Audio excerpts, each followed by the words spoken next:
Home পেজটি চলে আসছে। আপনি এখানে জুম আউট করতে পারবেন, চাইলে জুম ইন করতে পারবেন। ওকে, আমাদের ইউটিউবটা লোড নেওয়া হয়ে গেছে। Hello everyone, welcome to Kodular full course part 31। গত পার্টগুলোতে আমরা bottom sheet, chart view, gallery view, surface view, view flipper এগুলো নিয়ে আলোচনা করছি। এগুলোর ভিডিও লিঙ্ক ডিসক্রিপশন বক্সে দেওয়া আছে এবং আমাদের কোডুলার ফুল কোর্সের প্লেলিস্টের লিঙ্কও ডিসক্রিপশন বক্সে দেওয়া আছে। যে প্লেলিস্টে কোডুলারের প্রতিটি কম্পোনেন্ট নিয়ে প্রথম থেকে শুরু করে আপনার বাটন, চেক বক্স, এগুলো প্রতিটি কম্পোনেন্ট একটা একটা করে আলাদা আলাদা ভিডিওতে আলোচনা করা হয়ে গেছে। আপনি যদি না দেখে থাকেন তাহলে আমাদের প্লেলিস্টটি অ্যাক্সেস করে নিতে পারেন, লিঙ্ক ডিসক্রিপশন বক্সে দেওয়া আছে, অথবা এই ভিডিও সবার শেষে এন্ড স্ক্রিনও দেওয়া থাকবে। ওকে, আজকের পার্টে আমরা ওয়েব ভিউয়ার নিয়ে আলোচনা করব। তো তার আগে এখানে যেই কম্পোনেন্টগুলো আছে এগুলোকে ভিজিবল টু ফলস করে দেই।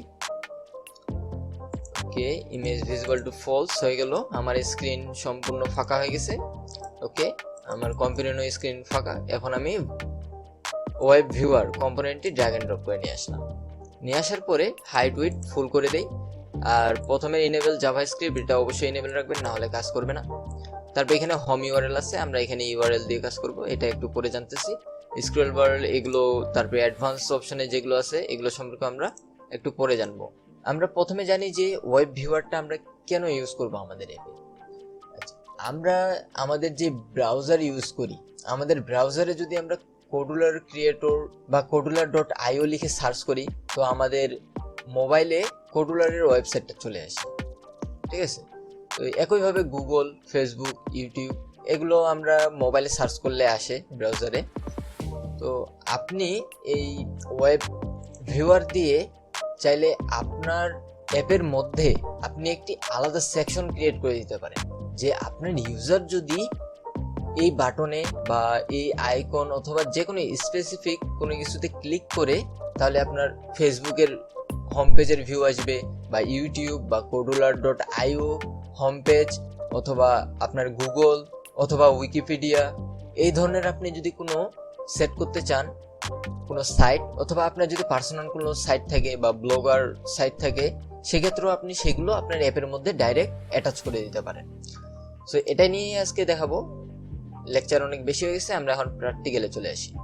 ওকে, আমি প্রথমে চাচ্ছি আমার এটার মধ্যে হোম ইউআরএলে বা ওয়েব ভিউয়ারের এখানে আমি কোডুলারের হোম পেজটা দেখাবো। kodular.creator.io হোম পেজটা দেখাবো, অর্থাৎ লগ ইনের যেই পেজটা আছে সেটাই শো করাবো। সেটার জন্য এখানে হোম ইউআরএল বক্সে কোডুলারের লিঙ্কটি আমরা এখানে সেট করে দেবো। দেওয়ার পরে কম্পোনেন্টটি একবার রিফ্রেশ করে নেব। তারপর কম্পোনেন্টটি রিফ্রেশ হওয়ার পরে একটু অপেক্ষা করবেন, তারপরে দেখবেন আপনার সামনে হোম পেজটি চলে আসছে। দেখেন আমাদের কোডুলারের হোম পেজ চলে আসছে। এখানে নট রোবট, তারপরে কিভাবে লগ ইন করবেন এগুলো অপশনও আছে। তারপর এখানে দেখেন একটি এক্সট্রা জিনিস আছে, জুম ফাংশন, এবং এখানে দেখেন পাশে একটা স্ক্রল বারও আসতেছে। ঠিক আছে, আপনি এখানে জুম আউট করতে পারবেন, চাইলে জুম ইন করতে পারবেন, জুম ইন করেও দেখতে পারবেন, জুম আউট করতে পারবেন। ওকে, এই জিনিসগুলো আপনারা করতে পারবেন। তো এই জিনিসগুলো যে এখানে যে স্ক্রল বারটা আসতেছে, এখানে দেখেন প্রথমে একটি অপশন আছে স্ক্রল বার। আপনি যদি এটা অফ করে দেন তাহলে এখানে যে স্ক্রলটা বারটা শো হচ্ছে এখানে, এটা আর শো হবে না। এটা অফ করে দেই। ওকে, অফ হয়ে গেল। এখন কম্পোনেন্টে রিফ্রেশ হচ্ছে। তো যেহেতু এখানে একটা নতুন পেজ লোড নিচ্ছে, সো একটু লোড নিতে টাইম নেবে আপনার ইন্টারনেটের স্পিডের উপর নির্ভর করে।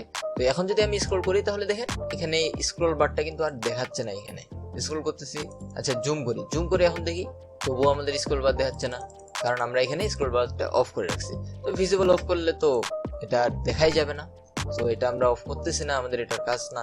তো জুম, এখানে আমাদের জুম ফাংশন আছে, আমরা এটা জুম অফ করে দিতে পারি এবং তার সঙ্গে জুম ইনেবলটাও অফ করে দিতে পারি। দুটাই অফ করার পরে আমাদেরকে এখন ওয়েট করতে হবে। কমিউনিটি রিফ্রেশ হচ্ছে এবং পেজটাও লোড নিচ্ছে। ওকে, আমার পেজটি লোড নেওয়া হয়ে গেছে। এখন দেখেন আমাদের এইখানে কিন্তু কোনো জুমের অপশনটা আর আসতেছে না। আমাদের এখানে যে জুমের অপশনটা ছিল এটা আর আসতেছে না এখানে, কারণ আমরা এই দুটোই অফ করে দিছি। আপনি যদি জুম রাখতে চান তাহলে এই দুটো অন করে দিবেন।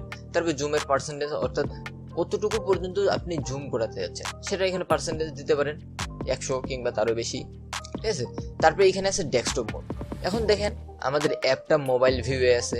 আমরা যদি এখানে ডেস্কটপ মোড করে দেই এবং এটা রিফ্রেশ এবং লোড হওয়ার জন্য সময় দেই,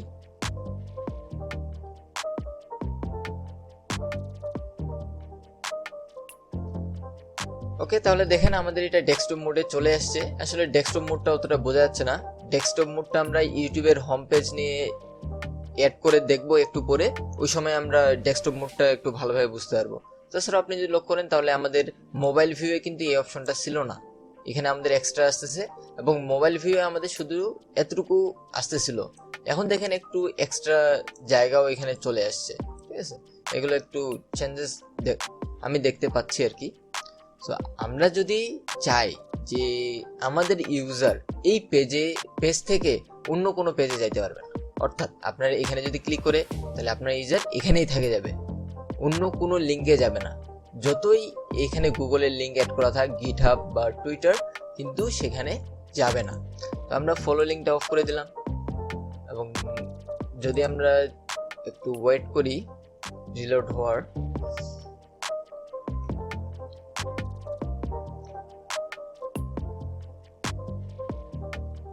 ওকে, আমাদের ফলো লিঙ্ক দিলে আমাদের পেজটা আসতেছে না আর। তো আমরা ফলো লিঙ্কটাকে একটু পরে দেখতেছি এবং নিচে যে অপশনগুলো আছে এগুলো নিয়ে আমরা এর পরবর্তী কোনো ভিডিওতে আলোচনা করব, যেখানে আমরা ওয়েব ভিউয়ার নিয়ে কোনো একটি প্রজেক্টে কাজ করব ওই সময়, ঠিক আছে। আর আপনাদের এখানে কোডুলারে আরও কিছু কম্পোনেন্ট নিয়ে আলোচনা করার পর আপনাদেরকে নিয়ে আমি কিছু প্রজেক্ট করব, যে পিডিএফ অ্যাপ কিভাবে তৈরি করবেন, কিংবা প্লে স্টোরে যেমন বিভিন্ন অ্যাপ দেখেন যে আপনার ফোনের গ্যালারি অ্যাপ, এরকম কিছু ছোটখাটো প্রজেক্ট আপনাদের সঙ্গে শেয়ার করব। সো তার জন্য আমাদের চ্যানেলকে অবশ্যই সাবস্ক্রাইব করে দিবেন এবং পাশে থাকা বেল আইকনটি অল করে দিবেন, যেন এরপরে ভিডিও আপলোড করার সঙ্গে সঙ্গে আপনার কাছে নোটিফিকেশন পৌঁছে যায়। এবং আমাদের এর আগের ভিডিওগুলো যদি আপনি না দেখেন থাকেন তাহলে প্লে লিস্টের লিঙ্ক ডিসক্রিপশন বক্সে দেওয়া আছে, সেখান থেকে দেখে নিতে পারেন। সবগুলো ভিডিও সিরিয়াল ওয়াইজ দেওয়া আছে। এবং দেখেন এখানে ফলো লিঙ্কে যখন ক্লিক করে দিছি, চেক করে দিছি, তখন দেখেন আমাদের এটা আবার কাজ করতেছে, ঠিক আছে। তো আমরা এখন আমাদের এটা চেঞ্জ করে দিই, আমরা ইউটিউবের হোম পেজ নিয়ে এখন দেখব। ওকে, আমরা সো প্রথমে ইউটিউবের হোম পেজের লিঙ্কটা কালেক্ট করে নেই। ওকে, আমার লিঙ্ক কালেক্ট করা হয়ে গেছে, এখানে আমি এখন এটা সেট করে দিব, ঠিক আছে। এবং এখানে দেখেন আমি ডেস্কটপ মোড করে রাখছি, ঠিক আছে। তাহলে দেখেন আমাদের অ্যাপের কিন্তু বা আমাদের ফোনে যেমন ভিউ আসে সেরকম কিন্তু ভিউ আসতেছে না।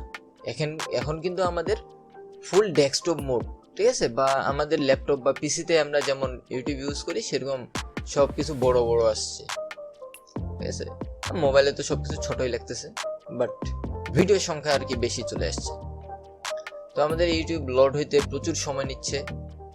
ওকে, আমাদের লোড হয়ে গেছে, থাম্বনেল লোড নিচ্ছে। ওকে, আমাদের ইউটিউবটা লোড নেওয়া হয়ে গেছে। তাহলে এভাবেই আপনারা চাইলে আপনার কোনো ওয়েবসাইটের লিঙ্ক ওয়েব ভিউয়ারের মধ্যে হোম পেজে অ্যাড করে আপনার অ্যাপে আপনি সেই ওয়েবসাইটটা শেয়ার করতে পারেন। আপনার নিজের ওয়েবসাইট বা ফেসবুক, ইউটিউব যে কোনো কিছু আপনি শেয়ার করতে পারেন এবং চাইলে ডেস্কটপ মোড করতে পারেন, নাও করতে পারেন, ঠিক আছে। এটাই ছিল আমাদের কমন প্রপার্টিস। এবং ব্লগ সেকশনও তেমন কিছু নাই, আমরা কমন প্রপার্টিসে যেগুলো দেখলাম সেগুলোই আছে, বাট এখানে কিছু নতুন জিনিস আছে, যে can go back or forward, ঠিক আছে, এগুলো জিনিস আছে। তারপরে কুকিজ, তারপরে ক্যান্সেল লোকেশন, তারপরে জেএস স্ক্রিপ্ট বা যেটাকে আমরা জাভা স্ক্রিপ্ট বলে থাকি, ঠিক আছে।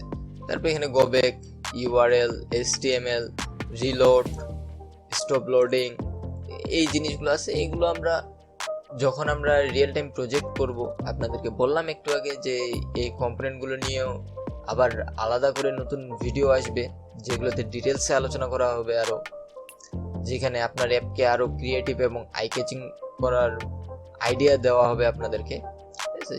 ওই সময় আলোচনা করব। বর্তমানে আপনারা জাস্ট জানে রাখেন যে ওয়েব ভিউয়ার দিয়ে আপনারা আপনাদের যে কোনো ওয়েবসাইটকে আপনার অ্যাপের মধ্যে আপনি কনভার্ট করে নিতে পারেন, ঠিক আছে।